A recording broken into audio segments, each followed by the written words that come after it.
time. Queer time. Queer times. Kristen. Hey, Kristen. Hi, Harrison. Welcome to Queer Times. I'm Kristen Becker. I'm Harrison Fish. I heard it's warming up over there. It's glorious. My mother sent me a picture of her temperature gauge in her car, and it said 75 degrees. It is, and it won't be that for long. We are in our fake summer or our fake spring or whatever we want to call it. But yesterday was like 60 something beach walk. Today the sun is shining. I'm actually going to go to Florida next week, like a southern road trip that might end up in Florida. And so I'm so excited to get this good weather. And then I think I'm going to be like scooching out before it gets cold again for a minute. Perfect. But yeah, it's great. Or maybe it won't get cold again at all. Maybe it'll just be 50s and 60s. Is the snow melting a bit? Is it? Someone sent me a picture, and I was like, where is the snow? It looked like it was just gone. It all depends on how much sunshine you're getting. So there is like I would say 80% of SAS that gets sun is all gone. And then there's like this one side of the house that still has some mounds left to be melted. Yeah, my parents' lawn is still just snow. Is it? Yeah, no, we're getting, it feels great. I mean, it really, and everyone needed it. Yeah, oh, totally. Everybody needed a little sunshine, a little outside time, a little bit of like, it won't fix everything, but it'll carry you through for another month, right? If we can get a week of this and you can like get outside and you could ride your bike and you could take a walk and, get the all important vitamin D. Yeah. Definitely. Yeah, it's yesterday in Oakland was like, it felt summer. I was in like a t-shirt, shorts, and sandals, and I was sweating. Cute. Yeah. We love that. I did How was something. your weekend? It was actually cute. I did something.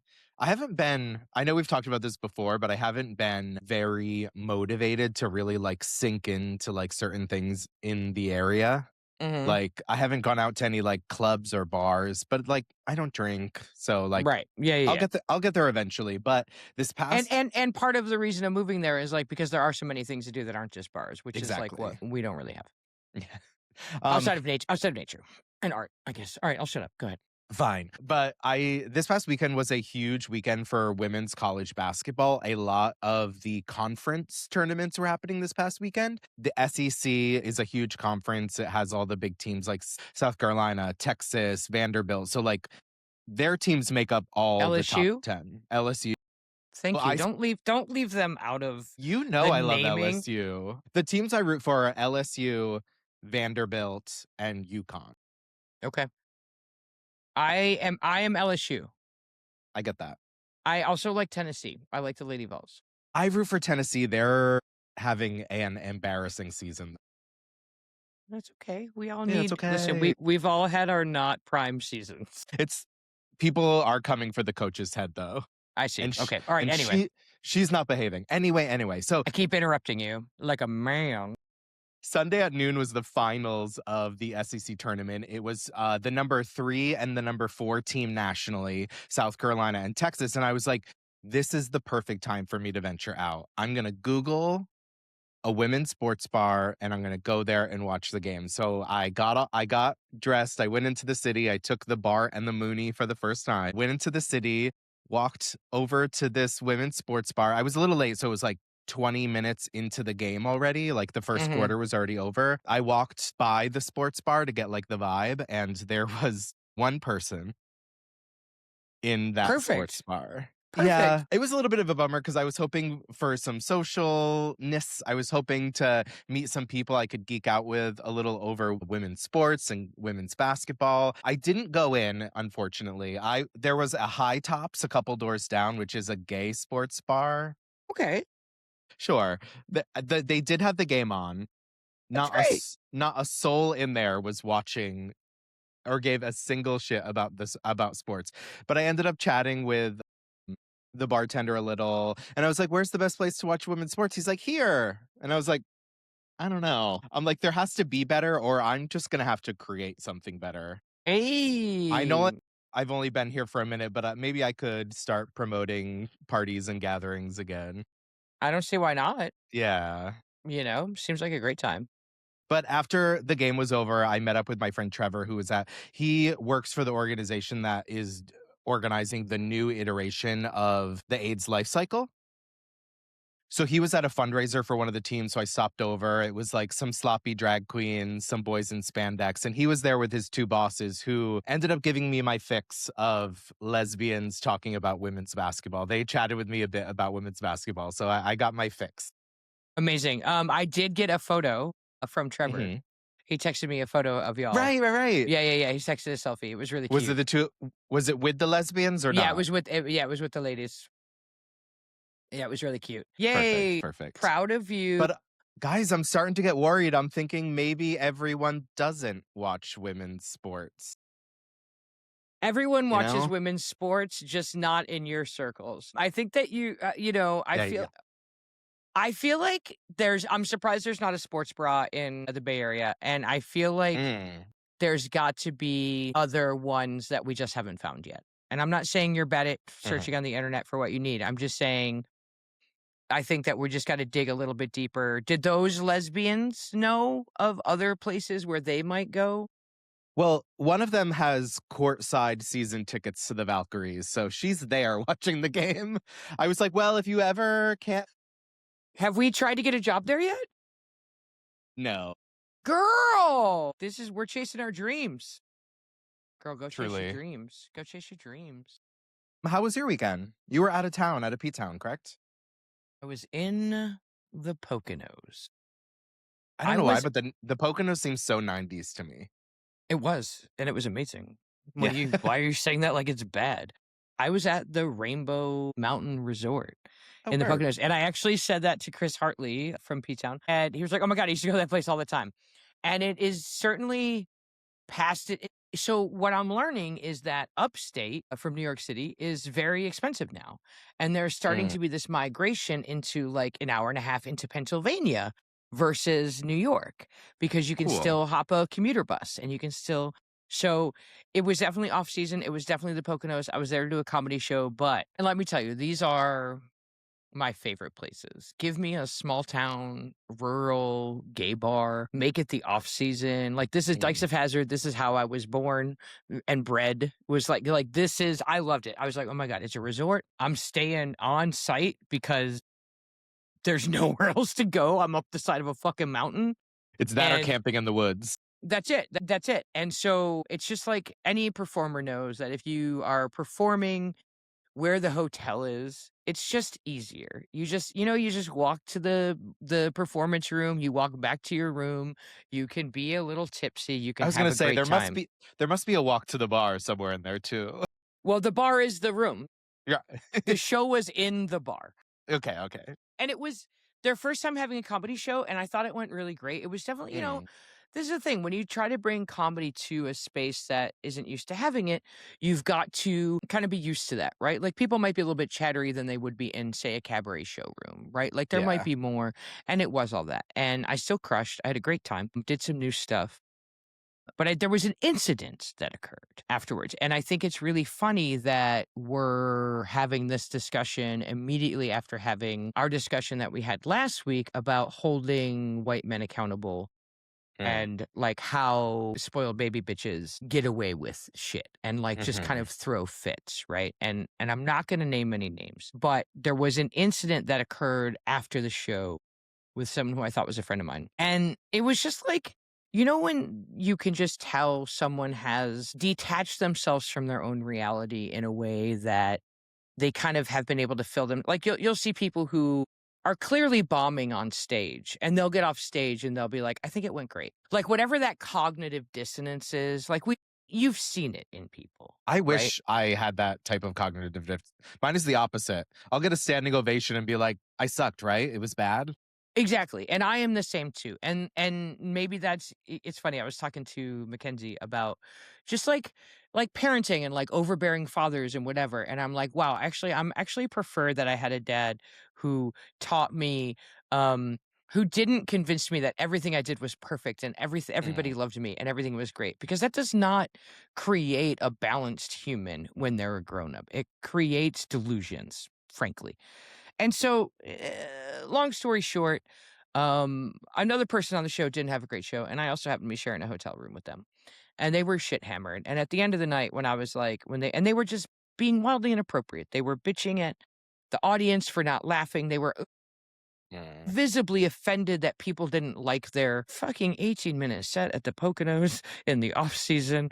That means nothing, right? And also being a comedian is sometimes it goes your way and sometimes it doesn't. Exactly. And And even sometimes it has nothing to do with you. precisely. Sometimes it does have something to do with you. And that in and of itself is a lesson, right? Like, and not everyone should, I don't know. I just feel like it was a really weird situation. And a really weird manifestation of some white boy rage that didn't really make sense for the situation. And so afterwards, I said that. I'd had a few Coronas, and I was kind of, you reach a point where you can only placate somebody for so long. You can only be like, no, you're a good boy. No, you did good. No, you did good. Well, hey, at least we got paid. You just went to work. This was just a shift, and they're not like all night. This shit, right? And he's like insulting the producers, was basically like bitching to the producer about the audience, and this bitch here was rolling her eyes, and the producer's like, my girlfriend. Yeah, no, like wildly inappropriate. And so we get back to the hotel, and I think it's all said and done, and I say, hey man, I think you were kind of being an asshole. Like, I think I think you were a pussy about your set. Like, sometimes they don't go great. Like, you know me, like I try to be nice, but I'm also like not suffering a fool. Like, this is somebody who is wildly inappropriate right now. And I'm not a perfect person, but I know when to shut the fuck up. And so I'm just sitting there rolling a little something. And this person reaches over and grabs it and is like, that's mine. And in their defense, they had brought a couple nuggets with them. They had taken it from their partner or whatever and brought it with them. And I was like, okay, but as soon as someone acts that aggressively, like I grew up in, I don't want to say I grew up in a volatile household, but trust me that spankings were an option. Do you know what I mean? Where you're like, And so I go to like stand up. And by the time I stand up and go to turn, the way you would get out of a chair, I get blindsided with like 2 hands and a shove into a wall. I flew 2 fucking feet, bro. And let me tell you something. I know we should trigger warning this, huh? Sorry, I should probably be like, hey, this is gonna get crazy. I flew and I hit the wall, and I did have the wherewithal to realize that like I was in danger, like in a real way. Like, this was a blind rage from somebody who was in a drunken stupor. And so my phone was sitting on the thing, and I like bloop bloop just hit it. And by the time I turned around, there was an air mattress coming at me because I believe this person believed they could suffocate me. Or, I mean, this is a drunken person, right? Right. So the video just kind of sees the air mattress coming, basically. And then I like threw it on the thing, and then I left. I immediately was like, I got to get the fuck out of here. I'm going to die. And I walked out, and I went back, and God bless the staff of the Rainbow Mountain Resort. Go there, go hang out there. They were fantastic. They got me another room. 3 people walked me to that room. They made sure that I was safe. John Greer, the producer of a Greer Fest comedy in the Pennsylvania area, picked me up the next day because this was my ride to the gig. So now they left in the middle of the night. My ride left in the middle of the night, and I don't know what level of sobriety they were when they left. I was going to say the incredibly angry drunk person got in their car. Yeah. So, but the producer came over and like brought me to the bus and sat with me in the bus station and was just so kind and so like giving a fuck about other people that like, don't make me cry. I'm still in it. I'm still like in the recovery of it. Do you know what I mean? But all of this is to say like, I'm fine. Everything's fine. It's going to be fine. But this is a perfect example of what happens when you tell your sons they're perfect their whole life. Like, that's really the only excuse I can think of for this, because you could say, like, we were talking about how like these people never get held accountable. And the reason they don't get held accountable is because the minute you do, they aggressively come and attack you. Like, that literally all this was a little accountability, and it wasn't in front of anybody. I didn't do it. I could have. I thought about it. There were moments in that bar where he was acting the way he was acting, and I was like, you gotta stop it. Like, but not embarrassing anybody in front of anybody else. And so I don't know, I'm clearly still processing this, but there is this moment of just like, If your gut's like, nah, these aren't my people, don't fuck with them. You know, just don't. Like, this is somebody who I had a co-working friendship with that I think they thought we were better friends than we were, in my opinion. You know, I feel bad. My girlfriend was pretty good friends. They had more things in common with each other. But, you know, if your gut is like, I don't think this is my vibe, like, get the fuck out. Especially not white dudes. No offense to the present company, but like because it seems like no matter how woke they are, no matter how queer they are, no matter any of that, what a nice person they are. Wow, they're so much fun. There seems to always be a moment where if they are made to feel less than, they will attack a woman or a queer person or just somebody who they inherently don't believe is their equal or inherently are jealous. I don't know what it is, but fuck that guy. Like, that's really, Yeah. I'm really at fuck that guy today. And I almost didn't record because I was like, am I too mad? Am I too, you know, but I'm also kind of like not here to still placate someone's feelings. You know what I mean? Like, I'm not here to ask my girlfriend to swallow her anger on behalf of somebody else. Hope they receive help. I hope they keep my name out of their fucking mouth because there is a video that I'm not putting on the internet. And that's how you know I don't care about being famous. Because if I did care about being famous, a crying butch with a hidden camera trauma video is a fucking internet goldmine, right? I've reached out to people that I know that are friends of mine to make sure that they're aware that this person can be dangerous because I want them to be safe. And I feel like I'm not convinced people get help the first time. And I'm not convinced this is the first time. Even if there's an attempt at sobriety here, it's not always successful the first time. And so what comes after this, I think, could be more dangerous. And because that's how spirals work, as somebody who's had one, right? Like, I did this when I was 35. Not this, but the examination of how I behave when I'm drunk. And like, you know, and I'm a fun drunk. I'm like rarely, you know, unless you just broke up with me and then I'm a very sad drunk, but I'm not a violent drunk really, right? I've been told more than once in my life that you can tell I'm drunk because I'm nice. My life is so, like, I'm a happy drunk. I like Me too. I'm like having a great time. And that's why I think what made me so mad is I was having so much fun at this place. I was like, I met these guys who like, they were New York gays who had heard the Welcome to Provincetown podcast. And so when I said Summer Awesome. of Sass on stage, they were like, oh my God. Like, yes, you know, We like it was just we a really, remember. yeah, it was just a really fun night. I was having a great time. And it was ruined by, it wasn't ruined. The great time is still there, but by some pussy ass bitch throwing a fit. And I mean that from from deep in my chest.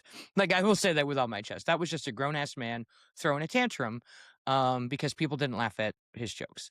And then proceeded to get violent when somebody said that he was throwing a tantrum. And so that's how my weekend was, Harrison.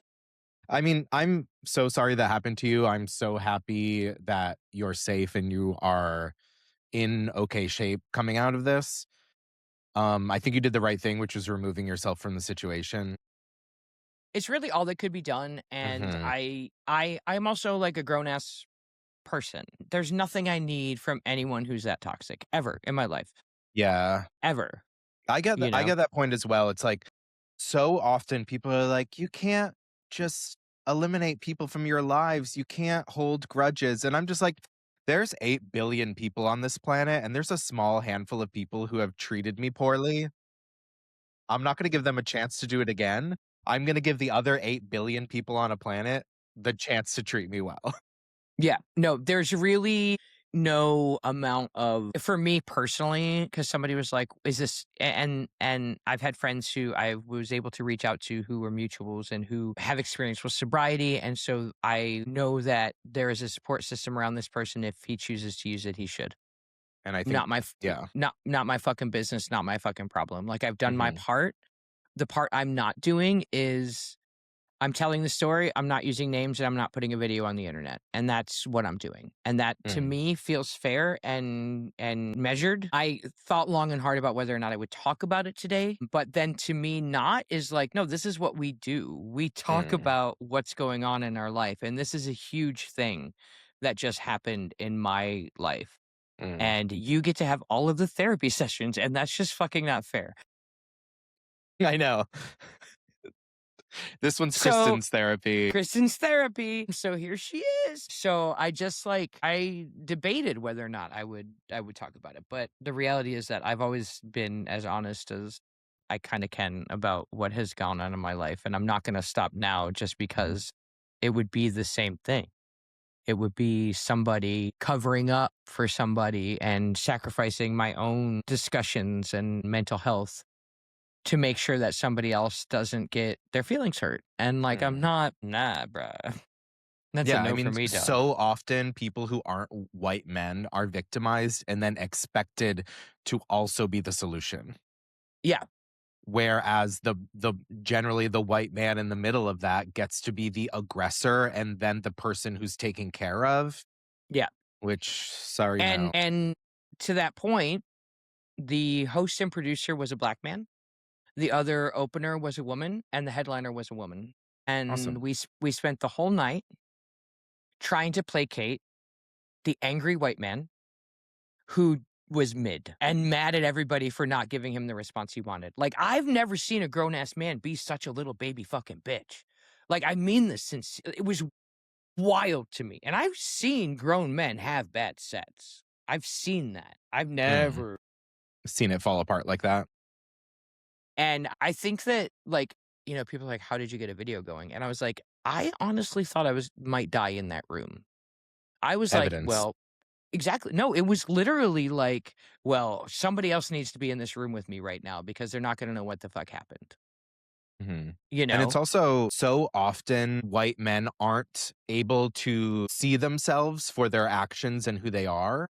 And sometimes you need that mirror, that video to be put up and be like, no, this is who the fuck you are. Right. Because you don't get to wake up the next morning and be like, oh, I was drunk. I'm sorry I yelled at you. It's like, no, you weren't drunk and you yelled at me. It was so much worse than that. And here you go. It was and I heard through the grapevine that there was an attempt to play it off as such. And Right. the reality is that when you look at our two personality types, I'm more aggressive we're looking at a masculine woman and a more feminine man. Okay. Mhm. And he's a lot taller than I am, but we're both stocky, right? Mhm. I don't take flight easily. And it would take someone of that size to throw me across a room, truthfully, But I know that it's very easy to say I'm an unreasonable bitch. I know that. I know that because when I get anxious, I'm snippy. I know how I present and I know that that's a thing. I'm aware of Mhm.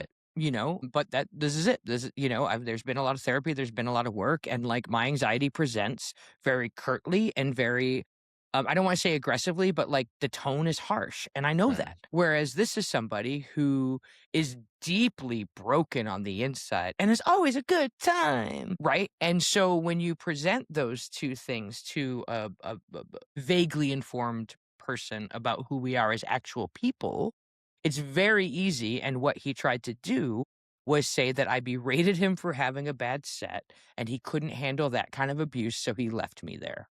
That was the story that was told about assaulting me after being a baby bitch all night. And For him so to use the word abuse after actually committing abuse against you is fucking insane.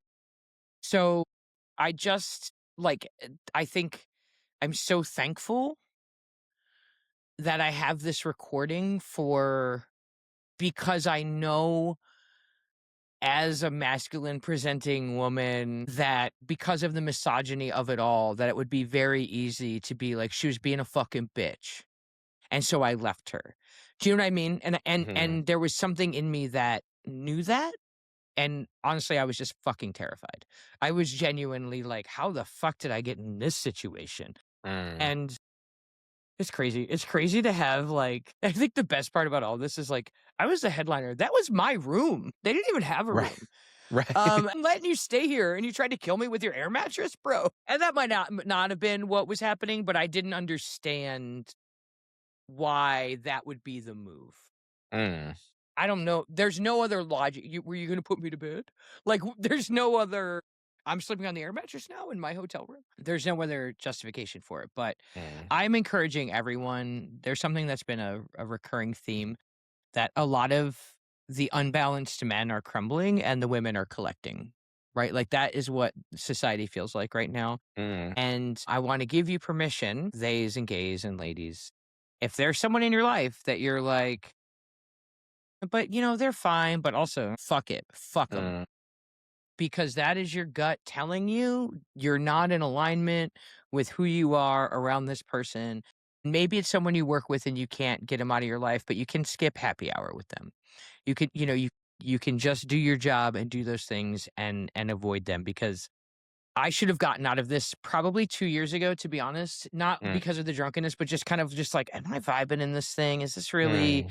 And I didn't out of kindness and niceness. And like, I want Provincetown to be acceptable or accessible to queer performers who don't get to come here. And that's was something I got to do through this. And that was really important to me. Somebody said to me, they were like, Becker, just admit it. Like, it's just like sex. Like, that P-Town heals queers and you want as many diverse LGBTQ people to experience it. And that's not a bad thing. And I was like, you're right. That is. So all of that is to say, I have a new show coming this summer. And we're going to do Foxy all summer. I love that idea. I'm really excited about it. We're going to have a queer cabaret for femmes and thems, and it's going to be awesome. And we're going to have some of the hottest performers in town rotating throughout every week, and we're going to have guest performances, and it's going to be the Foxy Variety Hour, or maybe it's going to be the Foxy Queer Cabaret. We'll see. What do you think? Maybe we'll do a poll. And I will spend the next little time healing a little bit. And like, it's funny because I don't remember if I've said this before. I've told this story a lot in the last few days. And it's been incredibly therapeutic, and I'm so thankful for my friends who have just like let me, because it's important to just kind of like, hey, this fucking happened to me. You know what I mean? Anyway, I'm gonna take a vacation. I think that's great. Yeah, I'm gonna get through this week, and I'm gonna pack it up and go and tell every friend that I have that's raising children to make sure that they don't tell their sons they're perfect, and hold them accountable when they act like assholes. I feel like Hold so them- often little boys are taught how to react to how people treat them and not taught how to treat people, wasn't raised a little boy, but I've seen little boys be raised, and I think that's true in a lot of ways, And also just like, I have nephews that are grown-ass men, which, trust me, that he's very lucky that my 2 giant nephews didn't just show up at his fucking house. But, have been able to see 2 grown men, and one of them with some rage that he had to work through, and a very big person, and have seen my sister and her husband raise these men to be good fucking men who don't put their hands on people unless they really need to protect somebody else, or you know what I mean? They don't aggressively attack people. And so I know it can be done. And I know it can be done in not the ideal circumstances. I know it can be done without a perfect kid, but I feel like, and I think probably in my own misogyny, there's been these moments where like, I'm always like, well, stand up to them. And women have said to me like, no, because then I'll get raped. And I'm always like, but then, sorry, y'all, I was wrong. Because as soon as I said anything contrary, and now listen, was I like, hey, I don't really see it. I wasn't. I had done that all night. I You was shouldn't like, have to gentle parent a 40-year-old man. exactly. I was like, you're being an asshole. Like, this is not nice. We produce shows. If a comic came up to me and started bitching about the audience or my girlfriend because they didn't laugh at their jokes, I'd laugh in their fucking face. And nobody did that. Everybody was like, sorry, you sad white guy. Sorry, you're sad. We had compassion. Sorry, you're sad. It's emotionally dysregulated for you to be sad about this. Like, there's issues deeper here than a bad set. Like, that's not normal for somebody who does comedy. Not at this point. Every now and again, unless you're getting your period, I guess, which sometimes I did, and sometimes I was sad, but I wasn't yelling at the audience about it. So anyway, I think I'm done for real now, but fuck that guy. Yeah, exactly. Can we talk about something going on in the world which somehow connects back to this? Yes. Perfect. I don't know if you heard, but Kristi Noem is out. Kaput. Yeah. So Kristi Noem was the U.S. Secretary of Homeland Security, and on March 5th, Donald Trump fired her. And it was after a series of problems. Obviously, he's going to try and pin all of the horrible things that have happened with ICE on this woman, like the murders, the violence in the streets. Obviously, he's going to be like, well, that's why I got rid of that woman. It's her fault. Yeah, no, I saw that coming and I was like, happy International Women's Day. Even though I Yeah. hate the bitch, like she shouldn't be in that job, but I don't think this guy's going to be any better. No, so much worse. One of the biggest reasons, though, that Kristi Noem did get pushed out, though, was because she recently was doing a congressional hearing, being interviewed by Congress, and she was grilled a little hard on this ad campaign that she did. I don't know if you saw it. It was a beautiful ad, I would say, because it was Kristi Noem riding a horse around beautiful state parks and talking about how she wants to keep the country safe. And what came out is that it was fully a taxpayer-funded ad for $220 million. One ad, or was it a whole campaign? I mean, it was a 30-second ad. And $220 million is like, that's like what Marvel movies cost. Right, yeah. Like, it's insanity that she spent $220 million on this. I know that all of that money can't be accounted for. And this is my personal, slightly conspiracy theorist, but there's been a few other examples where I suspect things like this are also happening, which is I think taxpayer money is being funneled to individual citizens and businesses in an extremely corrupt way. That's definitely happening. I think that the PR firm that they used was incorporated like 2 days before they got a check. Right. Or and something. Like, it's shady as fuck. Is registered to like a someone's house. Yeah. No, it's all corrupt, and of course they'll blame a woman. Which, like, and then I'm like, this part is hard for me because I'm like, yeah, but she's a terrible woman, right? But also they're all terrible, so why are we firing the woman? Yeah, I will say that the only thing I appreciated about that was somebody calling her out and trying to say, hey, like, did you get approval for this? And she was Right. like, 100%, I definitely did. I definitely did. That's what got her fired. It wasn't that she put a bet on her plane so she could fuck Corey Lewandowski. It wasn't because of that. It was because she told a bunch of senators that Trump said she could spend that money on her marketing campaign for her own face. And why does ICE need advertisement?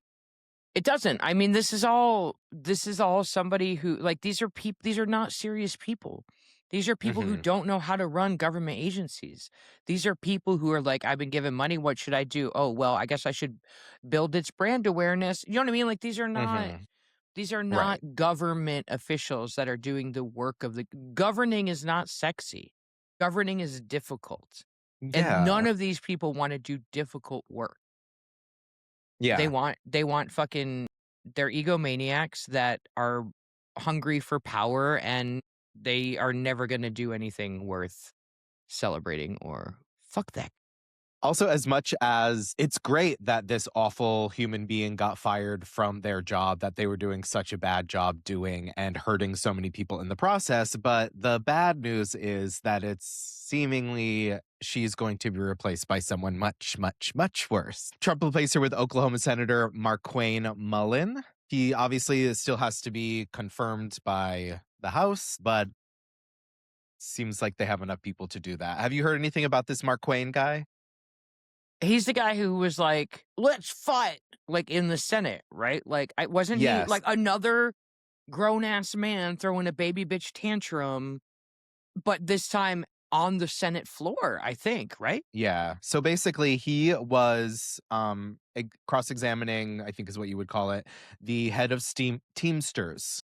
And he basically, because of a disagreement, he was like, oh, you want to take this outside?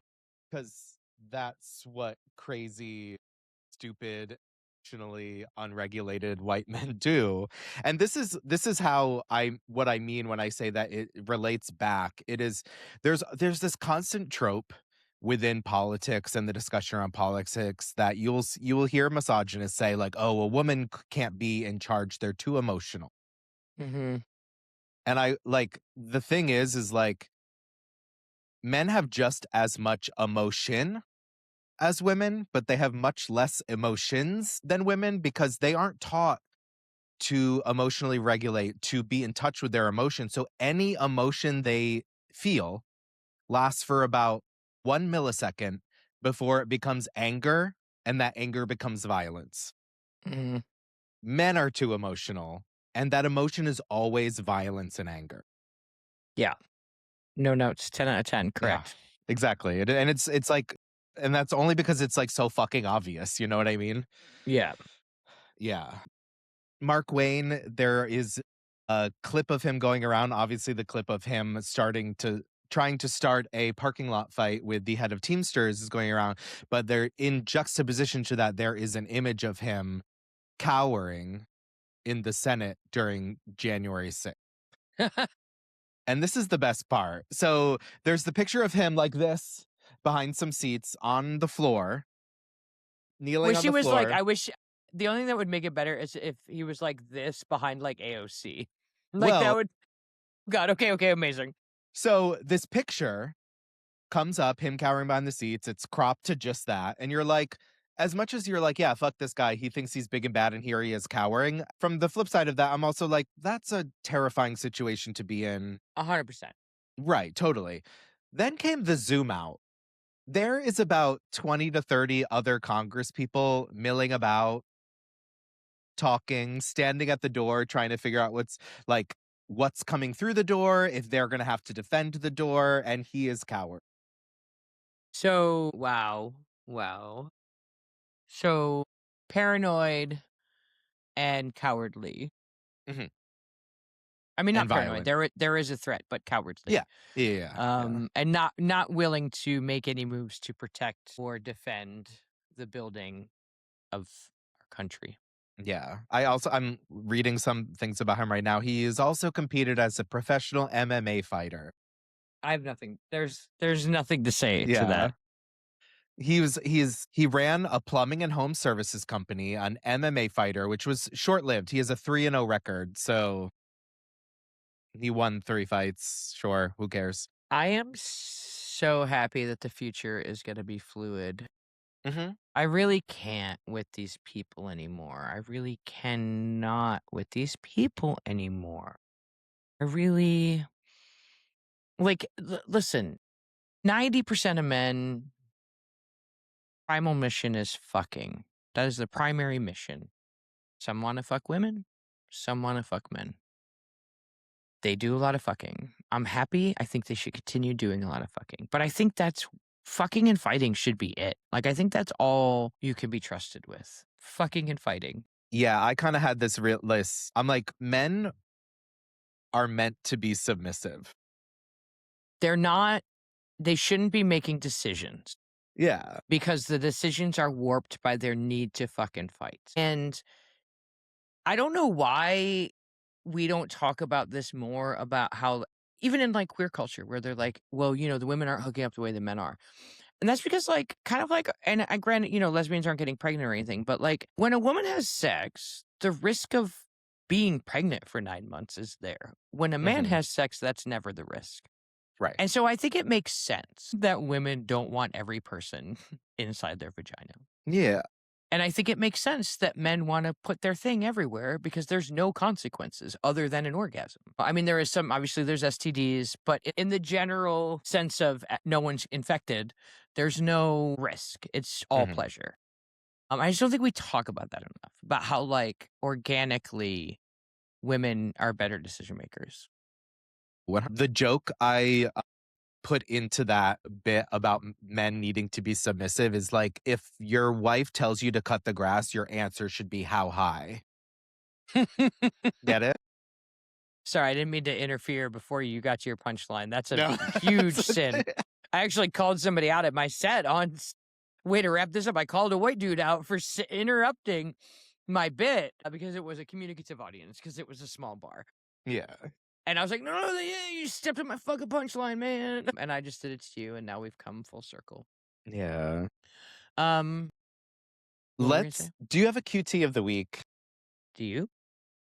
I'm trying to think of one. I mean, I would actually think, I think my QT of the week is the staff of the Rainbow Mountain Resort, Work. to be honest. Like, the reality is that they did what queer community does, which is like, they had my back, they put a beer in front of my face, they gave me a new room, they told me, and this is an interesting fact, but they told me, like, don't rely on emergency response to the queer mountain. And I was like, understood. I grew up in the deep South. I know exactly what you just said to me. And then, somebody else was like, if you need to, we'll make sure you get a ride tomorrow.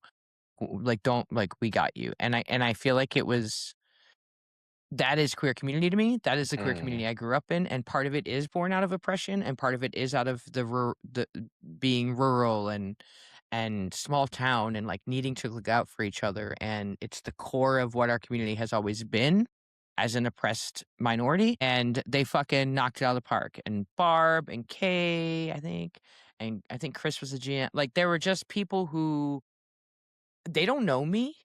Not only did they not know me, I came with the person who just insulted everybody all night. Right. And granted, I had a great set, and everybody loves it when the comic has a great set, because then they think you're great. But they did make sure that I was okay in a very real way, and I'm very appreciative of that. And so my QT of the week is going to be the staff at the Rainbow Mountain Resort. And if you haven't been there in a long time, you should go. They have new ownership. They're launching new fun stuff. I'm going to go back and do jokes there for sure. Hell yeah. And that's it. I'm excited. All right. We did it. Yeah. Do we need to put a trigger warning on this episode? I don't know. Maybe I'll put it in the bottom of the description. Maybe a little something. But all right, well, like, follow, subscribe. I hope if you're our friends, you listen to this, because if you don't, I'm going to know which ones didn't, because all the ones who do will be like, oh my God, are you okay? And all the ones who don't, I'll be like, oh. Okay. You don't want me to call everybody individually to relive my trauma, do you? I'll do it on my podcast. Thank you very much. Yeah, exactly. All right. We did it. Yeah, I love you. Queerly. I'll talk to y'all soon. Queer is in.